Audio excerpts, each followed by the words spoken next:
कहानी की शुरुआत एक नौजवान आदमी से होती है जो ड्यूटी के दौरान काम करने की बजाय आराम से समय काट रहा था। लेकिन तभी उसके सिस्टम पर एक अजीब और रहस्यमयी सिग्नल आया। ये देखकर उसने तुरंत अपने बॉस को फोन लगाया। शुरुआत में बॉस काफी गुस्से में था, लेकिन जैसे ही उसने वह सिग्नल सुना तभी उसकी सारी नींद उड़ गई, क्योंकि वह कोई आम सिग्नल नहीं था बल्कि स्पेस से आ रहा एक एलियन सिग्नल था। पहली नजर में ऐसा लगा जैसे इंसानों ने आखिरकार एलियंस का पता लगा लिया है। लेकिन जब सिग्नल की दूरी मापी गई तब सभी के होश उड़ गए, क्योंकि वह करीब 3,70,000 किलोमीटर दूर चांद के आसपास से आ रहा था। शुरुआत में किसी को इस पर विश्वास नहीं हुआ, लेकिन जल्द ही साफ हो गया कि एलियंस वाकई धरती की तरफ बढ़ रहे हैं। हालात इतने गंभीर थे कि टीम के लोग नाश्ता छोड़कर तुरंत रक्षा मंत्रालय को खबर देने पहुंच गए। लेकिन वहां जो जानकारी मिली उसने सबको और ज्यादा डरा दिया। जांच में पता चला कि उस एलियन स्पेसशिप की चौड़ाई 500 किलोमीटर से भी ज्यादा थी। इतना विशाल यान मानव इतिहास में पहले कभी नहीं देखा गया था। जल्द ही यह जानकारी सबसे ऊपरी अधिकारियों तक पहुंचा दी गई। जब तक राष्ट्रपति को इसकी जानकारी मिली तब तक वह विशाल यान अलग अलग हिस्सों में बंटना शुरू हो चुका था। उसके अंदर से कई छोटे छोटे यान बाहर निकल रहे थे, लेकिन कोई नहीं जानता था कि उनका असली मकसद क्या है। बस इतना पता था कि वे अगले 25 मिनट में पृथ्वी के वायुमंडल में पहुंचने वाले थे। राष्ट्रपति ने भी पहले कभी ऐसी स्थिति का सामना नहीं किया था, इसीलिए उन्होंने तुरंत प्रेस कॉन्फ्रेंस बुलाने का फैसला किया। लेकिन तब तक दुनिया के अलग अलग हिस्सों में मौसम बदलने लगा था। जहाँ जहाँ ये उड़न तश्तरियां पहुंची वहाँ वहाँ पूरा आसमान पीला पड़ने लगा। कुछ ही देर में दुनिया भर के न्यूज चैनल इस घटना की लाइव कवरेज करने लगे, क्योंकि इंसानी इतिहास में ऐसा नजारा पहले कभी नहीं देखा गया था। उधर सेना किसी भी तरह एलियंस के असली इरादों का पता लगाना चाहती थी, इसीलिए उन्होंने बातचीत के लिए एक शांति विमान उनकी तरफ भेजा। शुरुआत में सब कुछ नॉर्मल लग रहा था, लेकिन जैसे ही विमान उनके करीब पहुंचा तभी अचानक तेज आग की लपटों ने उसे अपनी चपेट में ले लिया और विमान पल भर में जलकर राख हो गया। जब यह खबर आग की तरह पूरी दुनिया में फैल गई तब लोगों को शांत करने के लिए अधिकारियों को सामने आना पड़ा। उन्होंने वही बेकार की बातें दोहराई, शांत रहें, घबराएं नहीं और बेवजह बाहर न निकलें। लेकिन हालात अब कंट्रोल से बाहर थे, क्योंकि वे रहस्यमयी उड़न तश्तरियां घनी आबादी वाले इलाकों जैसे न्यूयॉर्क के सिटी सेंटर की तरफ बढ़ रही थी। सबसे डरावनी बात यह थी कि हर स्पेसशिप के ठीक नीचे कई बड़े बड़े शहर मौजूद थे। हालांकि कोई नहीं जानता था कि एलियंस आखिर करना क्या चाहते हैं, लेकिन डेविड नाम के एक टीवी इंजीनियर ने पहले ही उनके असली इरादे का अंदाजा लगा लिया था। जब एलियन यान पहली बार दिखाई दिए थे तभी उसने टीवी सिग्नल में कुछ छिपे हुए पैटर्न नोटिस कर लिए थे। उसे पता चल गया था कि बार बार आने वाले ये सिग्नल धीरे धीरे कम होते जा रहे थे, जिसका मतलब था कि यह कोई नॉर्मल सिग्नल नहीं बल्कि एक काउंटडाउन सिग्नल थे। डेविड ने अंदाजा लगाया कि एलियंस किसी बड़े ऑपरेशन की तैयारी कर रहे हैं। उसके हिसाब से इस काउंटडाउन के खत्म होने में सिर्फ 6 घंटे बचे थे। उसके बाद कुछ ऐसा होने वाला था जो पूरी दुनिया को हिलाकर रख देगा। हालांकि डेविड ने सही बात पकड़ ली थी, लेकिन उसकी बात पर किसी को यकीन नहीं हो रहा था। उसे समझ आ गया कि अब उसे किसी बड़े अधिकारी तक यह जानकारी पहुंचानी होगी। किस्मत से उसकी एक्स वाइफ कोनी व्हाइट हाउस में काम करती थी, इसलिए डेविड ने तुरंत उसे कॉल किया। लेकिन जैसे ही उसने बात शुरू की तब कॉनी को लगा कि वह एक बार फिर कोई बेकार थ्योरी लेकर आया है, इसलिए उसने उसकी पूरी बात सुने बिना ही फोन काट दिया। ये देखकर डेविड गुस्से से भड़क उठा, लेकिन उसके पास समय बर्बाद करने का वक्त नहीं था, इसलिए वह तुरंत अपने पिता को साथ लेकर व्हाइट हाउस की तरफ निकल पड़ा। उसके पिता की पहचान की वजह से उन्हें अंदर आने की परमिशन मिल गई। इसके बाद कॉनी ने डेविड के लिए राष्ट्रपति से मिलने का इंतजाम भी कर दिया। उसे सिर्फ 2 मिनट का समय मिला था, लेकिन उन्हीं 2 मिनटों में डेविड ने पूरी बात समझा दी। उसके मुताबिक एलियन इंसानों के कम्युनिकेशन सैटेलाइट का इस्तेमाल करके अपने सभी छोटे यूएफओ को लगातार कमांड भेज रहे थे। वह लंबे समय से उन्हीं एलियन सिग्नलों का डेटा एनालाइज कर रहा था, और जो नतीजा उसके सामने आया उसने उसके होश उड़ा दिए। उसे पूरा भरोसा था कि अगले 28 मिनट में एलियंस कोई बड़ा कदम उठाने वाले हैं। दूसरी ओर सेना की कम्युनिकेशन टीम हेलीकॉप्टरों के साथ स्पेसशिप के पास पहुंच चुकी थी। उन्होंने एक विशाल लाइट जलाकर उनसे संपर्क करने की कोशिश की। तभी अचानक उस विशाल स्पेसशिप का एक हिस्सा धीरे धीरे खुलने लगा। कमांड रूम में बैठे सभी लोगों को लगा कि शायद एलियंस उनसे बातचीत करना चाहते हैं, लेकिन अगले ही पल स्पेसशिप से एक भयानक लेजर बीम निकली और दोनों हेलीकॉप्टरों को पल भर में हवा में ही उड़ा दिया।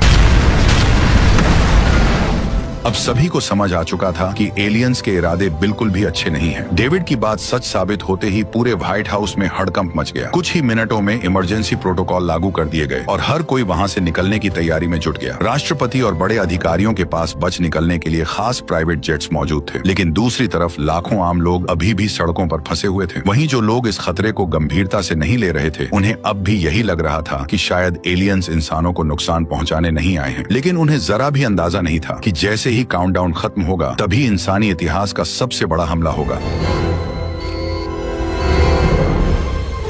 टाइम खत्म। अचानक स्पेसशिप का निचला हिस्सा धीरे धीरे खुलने लगा। नीचे खड़े लोगों को समझ नहीं आया कि आखिर होने क्या वाला है। तभी उसके अंदर से एक तेज रोशनी निकलनी शुरू हुई। अगले ही पल वो विनाशकारी बीम नीचे गिरी और एक ही झटके में पूरी बिल्डिंग को तबाह कर दिया। चारों तरफ भगदड़ मच गई। हर कोई अपनी जान बचाने के लिए भागने लगा, लेकिन इस तबाही ने किसी को संभलने का मौका तक नहीं दिया। देखते ही देखते एक के बाद एक बड़े शहरों के ऊपर बीम गिरने लगी और विशाल इमारतें पल भर में विस्फोट के साथ ढहती चली गईं। जो लोग भागने की कोशिश कर रहे थे वे हेलीकॉप्टरों समेत धमाकों की चपेट में आ गए। कुछ ही मिनटों में पूरा शहर आग के समंदर में बदल गया। उस हमले की ताकत किसी परमाणु विस्फोट से भी कई गुना ज्यादा थी। सुबह होते होते पूरा शहर तबाह हो चुका था। चारों तरफ सिर्फ मलबा था और इंसानों का कोई नामो निशान नहीं बचा था। अब यह साफ हो चुका था कि एलियंस शांति की बात करने नहीं आए थे। इसीलिए राष्ट्रपति ने बिना देर किए जवाबी हमले का आदेश दे दिया। कुछ ही देर में सैकड़ों अमेरिकी लड़ाकू विमान आसमान में पहुंच गए। पायलटों ने बिना वक्त गवाए स्पेसशिप्स पर मिसाइल लॉक कर ली और कमांडर का ऑर्डर मिलते ही उन्हें एक एक करके दाग दिया। कंट्रोल रूम में बैठे सभी लोग सांसें रोककर स्क्रीन पर नजरें जमाए हुए थे। उन्हें पूरा यकीन था कि यह हमला एलियंस को बता देगा कि इंसान इतनी आसानी से हार मानने वाले नहीं है। लेकिन जैसे ही मिसाइलें स्पेसशिप से टकराने वाली थीं, तभी अचानक उसके चारों ओर एक रहस्यमयी कवच एक्टिवेट हो गया और सभी मिसाइलें उससे टकराकर पूरी तरह बेअसर हो गईं। यह देखकर सभी लोगों के पैरों तले जमीन खिसक गई। उन्हें जरा भी अंदाजा नहीं था कि स्पेसशिप के चारों तरफ एक इनविजिबल शील्ड लगी हुई है, जो इतनी मजबूत थी कि इंसानों की सबसे एडवांस मिसाइलें भी उसका कुछ नहीं बिगाड़ सकी। हालात बिगड़ते देख कमांडर ने तुरंत सभी पायलटों को ऑर्डर दिया कि वे अपने विमान ऊपर ले जाएं ताकि किसी तरह की अनहोनी से बचा जा सके। लेकिन ठीक उसी पल विशाल स्पेसशिप के अंदर से हजारों छोटे यूएफओ बाहर निकल आए। उन्होंने इतनी तेज रफ्तार से हमला किया कि कई लड़ाकू विमान उनसे टकराते ही हवा में ही तबाह हो गए। जब अमेरिकी पायलटों ने उन छोटे यूएफओ पर हमला करने की कोशिश की, तब उन्हें पता चला कि उनके चारों तरफ भी वही पावरफुल शील्ड लगी हुई है, जिसे इंसानों का कोई भी हथियार भेद नहीं पा रहा था। नतीजा यह हुआ कि लड़ाई पूरी तरह एक तरफा हो गई और देखते ही देखते कई लड़ाकू विमान एक झटके में तबाह हो गए। हालांकि पीछे हटने का आदेश मिल चुका था, लेकिन सुरक्षित निकल पाना अब भी बेहद मुश्किल था, क्योंकि एलियन यूएफओ लगातार उन पर हमला कर रहे थे। ऐसे में जब विल और उसका साथी किसी तरह उन्हें चकमा देकर निकलने की कोशिश करने लगे, तभी दो एलियन यान उनके पीछे लग गए। हालांकि विल और उसका साथी विमान उड़ाने में धुरंधर थे, लेकिन एलियन यूएफओ से बचना उनके लिए भी मुश्किल साबित हो रहा था। लॉकिंग सिस्टम से बचने के लिए उन्हें जेट्स को जमीन के बेहद करीब उड़ाना पड़ा, लेकिन लगातार जोखिम भरे मोड़ों और तेज उड़ान के कारण विल का साथी दबाव झेल नहीं पाया और आखिरकार वो भी एलियंस का शिकार बन गया।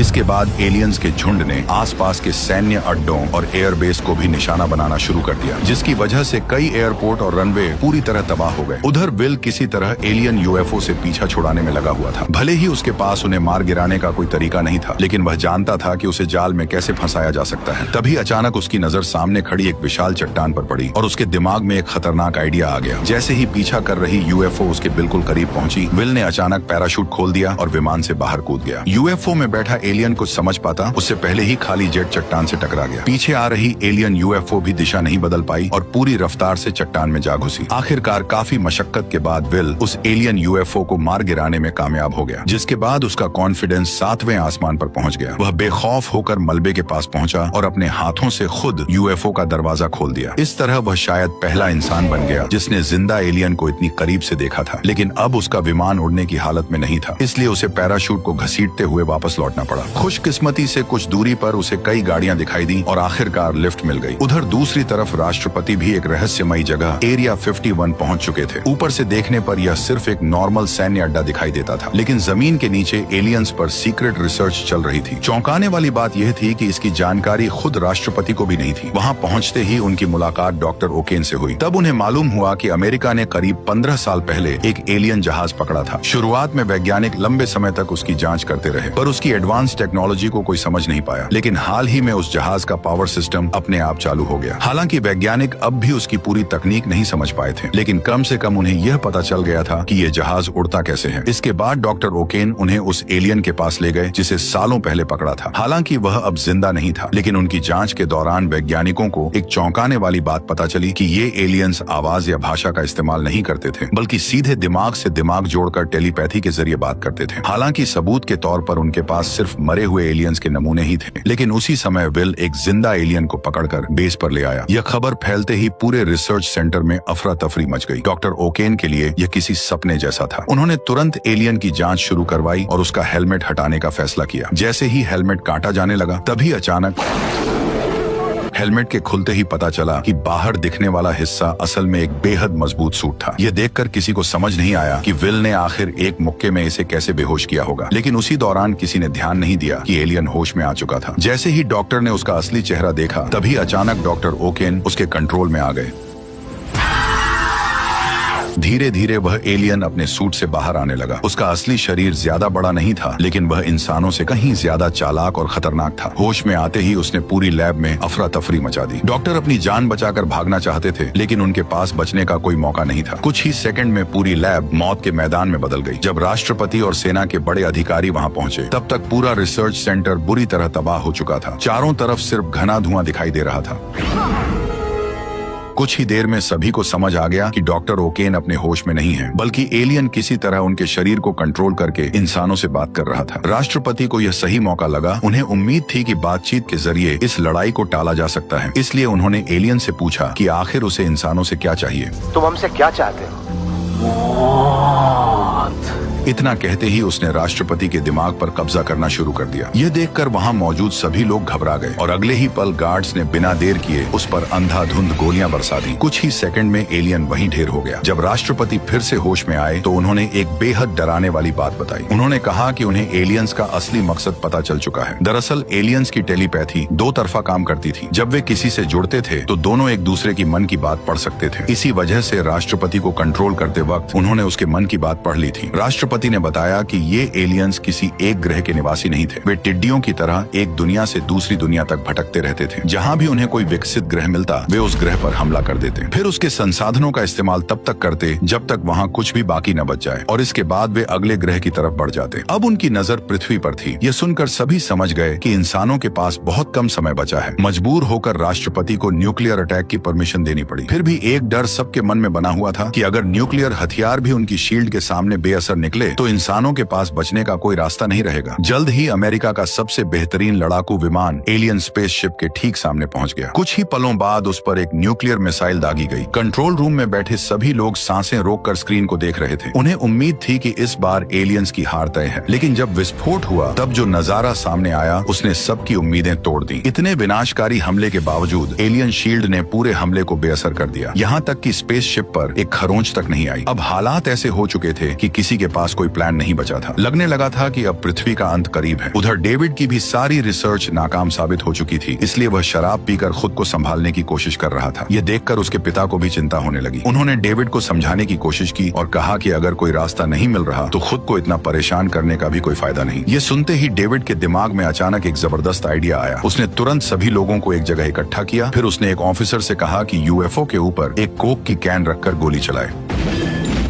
जैसा कि सभी को उम्मीद थी, गोली चलते ही यूएफओ की शील्ड ने उसे बेअसर कर दिया। ये देखकर किसी को हैरानी नहीं हुई, लेकिन अभी भी किसी को डेविड का असली प्लान समझ नहीं आया था। तभी डेविड कंप्यूटर पर कुछ टाइप किया और ऑफिसर से दोबारा गोली चलाने को कहा। इस बार गोली कैन से टकराते ही हवा में उछल पड़ी। यह देखकर वहां मौजूद सभी लोग हैरान रह गए। उन्हें समझ नहीं आया कि आखिर ये सब हुआ कैसे। तभी डेविड ने बताया कि भले ही एलियंस की टेक्नोलॉजी इंसानों से हजारों साल आगे हो, लेकिन उनका पूरा सिस्टम एक डिजिटल नेटवर्क की तरह काम करता है, और जैसे किसी कंप्यूटर नेटवर्क में वायरस घुसते ही पूरा सिस्टम गड़बड़ाने लगता है, वैसे ही उसने इस यूएफओ के सिस्टम में भी एक वायरस अपलोड कर दिया था। इसी वजह से उसकी शील्ड अपने आप डीएक्टिवेट हो गई। डेविड असल में यह साबित करना चाहता था कि एलियंस का सिस्टम भी हैक किया जा सकता है। इसके बाद उसने अपना असली प्लान बताया। वह इसी वायरस को एलियन मदरशिप के मेन सिस्टम में अपलोड करना चाहता है, क्योंकि एक बार वायरस वहां पहुंच गया तो नेटवर्क से जुड़े सभी यूएफओ और स्पेसशिप्स में वह अपने आप फैल जाएगा, और जैसे ही उनकी सारी डिफेंस शील्ड्स एक साथ बंद होंगी तभी इंसानों को उन पर हमला करने का मौका मिल जाएगा। लेकिन अब सबसे बड़ा सवाल यह था कि आखिर एलियन मदरशिप के अंदर घुसने का जोखिम कौन उठाएगा। तभी विल आगे आया और बोला कि वो यह मिशन करने के लिए तैयार है, लेकिन जिस एलियन स्पेसशिप का इस्तेमाल इस मिशन के लिए किया जाना था वह करीब 15 साल पहले क्रैश हुई थी, और किसी को नहीं पता था कि वह अभी भी उड़ने की हालत में है या नहीं। पता लगाने के लिए डेविड ने स्पेसशिप के क्लैंप्स हटाने को कहा। जैसे ही आखिरी क्लैंप हटा, तभी अचानक पूरा स्पेसशिप अपने आप हवा में तैरने लगा। ये देखकर साफ था कि स्पेसशिप एकदम ठीक थी। बिना देर किए राष्ट्रपति ने एक ग्लोबल काउंटर अटैक प्लान तैयार किया। उन्होंने रशिया, चाइना, इंडिया समेत कई देशों की एयरफोर्स को तुरंत अलर्ट भेज दिया ताकि सभी मिलकर एक साथ हमला कर सके। इसी बीच एक किसान भी वहां पहुंच गया। वह कोई पायलट नहीं था, लेकिन वो फिर भी इस लड़ाई शामिल होना चाहता था क्योंकि सालों पहले एलियंस ने उसको किडनैप किया था और अब वह उनसे अपना पुराना हिसाब चुकता करना चाहता था। उधर राष्ट्रपति हमले से ठीक पहले अपना सबसे जोशीला भाषण देने वाले थे और सबसे खास बात यह थी कि उसी दिन इंडिपेंडेंस डे भी था। उन्होंने दुनिया भर के लोगों को संबोधित करते हुए कहा कि आज पूरी मानवता एक ही मोर्चे पर खड़ी है। यह लड़ाई किसी एक देश, एक झंडे या एक जगह की नहीं है। इस बार खतरा पूरी पृथ्वी पर मंडरा रहा है। उन्होंने लोगों से अपील की कि वे सभी अपने पुरानी रंजिशें भूल जाएं और एकजुट होकर दुश्मन का सामना करें। उस जोशीले भाषण ने सैनिकों में नया जोश भर दिया और सभी आखिरी मुकाबले के लिए तैयार हो गए। उधर विल और डेविड पहली बार एलियन शिप के कॉकपिट में बैठे थे, लेकिन उड़ान भरने से ठीक पहले दोनों से एक छोटी सी गड़बड़ हो गई। बिल ने कमांड शिप को उल्टा लगाया और बिना देर किए एलियन शिप को तेजी से आसमान की ओर उड़ा ले गया। एलियन शिप उड़ाने में उसे इतना मजा आ रहा था कि वह हवा में तरह तरह के करतब दिखाने लगा, जिससे डेविड की फट के हाथ में आ गई। कुछ ही देर बाद दोनों एलियन मदरशिप के पास पहुंच गए। जैसे जैसे वे उसके करीब आते गए, वैसे वैसे शिप अपने आप ऑटो पायलट मोड में चली गई। इसके बाद वे मदरशिप के अंदर दाखिल हो गए। रास्ते में उन्होंने कई हैरान कर देने वाले नजारे देखे। आखिरकार वे मदरशिप के कंट्रोल एरिया तक पहुंच गए। वहाँ हजारों छोटे एलियन यान एक साथ खड़े हुए थे। पूरा नजारा किसी विशाल स्पेस स्टेशन जैसा लग रहा था। अपनी पहचान छिपाने के लिए डेविड ने बड़ी सावधानी से शिप की विंडो बंद कर दी ताकि वहां मौजूद ऑपरेटर उन्हें नोटिस न कर सकें। फिर सही मौका मिलते ही उसने अपना प्लान शुरू कर दिया। उसने तुरंत अपना कंप्यूटर खोला और चुपचाप वायरस को एलियन मदरशिप के सिस्टम में अपलोड करना शुरू कर दिया। कुछ ही देर में वायरस सिस्टम में पहुंच गया, जिससे अचानक मदरशिप के अंदर गड़बड़ी शुरू हो गई। ये देखकर साफ हो गया कि डेविड का वायरस अपना काम शुरू कर चुका है। उधर जैसे ही यह खबर पृथ्वी तक पहुंची, तभी सेना ने बिना एक पल गवाए अपना जवाबी हमला शुरू कर दिया। दुनिया भर के लड़ाकू विमान एक साथ एलियन यानों पर टूट पड़े। इस बार हालात पहले जैसे नहीं थे क्योंकि वायरस की वजह से एलियंस की शील्ड पूरी तरह बंद हो चुकी थी। तभी राष्ट्रपति, जो कभी एयरफोर्स पायलट रह चुके थे, उन्होंने सबसे पहला हमला किया। कुछ ही देर में दर्जनों लड़ाकू विमानों ने एक साथ मिसाइलों की बारिश शुरू कर दी, जिससे एलियन स्पेसशिप्स को भारी नुकसान पहुंचने लगा। हालात बिगड़ते देख हजारों यूएफओ भी लड़ाई में कूद पड़े, लेकिन इस बार मुकाबला बराबरी का था। शील्ड गायब होने की वजह से एक के बाद एक कई एलियन शिप्स हवा में ही धमाकों के साथ तबाह होने लगे। फिर भी एलियंस की संख्या बेहद ज्यादा थी। कुछ ही देर में उन्होंने अलग अलग शहरों पर अंधाधुंध हमला शुरू कर दिया, लेकिन इंसानों के पास धीरे धीरे मिसाइलें और गोला बारूद खत्म होने लगे, जबकि जायंट शिप को अब तक ज्यादा नुकसान नहीं पहुंचा था। ऐसे में हालात एक बार फिर इंसानों के खिलाफ जाते दिखाई देने लगे। तभी रसेल नाम का वही किसान आदमी आगे आया जो हमेशा दावा करता था कि सालों पहले एलियंस उसे किडनैप करके ले गए थे। उसने फैसला किया कि वो स्पेसशिप के पावर सोर्स को उड़ा देगा, लेकिन किस्मत ने यहाँ भी उसका साथ नहीं दिया, क्योंकि ठीक उसी समय उसके विमान का लॉन्च सिस्टम खराब हो गया और मिसाइल वहीं फंस के रह गई। लेकिन रसेल ने हार नहीं मानी। वह पहले ही अपने सर पर कफन बांध के आया था। उसने अपने परिवार, पृथ्वी और बदला लेने के लिए बिना हिचकिचाए विमान लेकर स्पेसशिप के पावर सोर्स में घुस गया।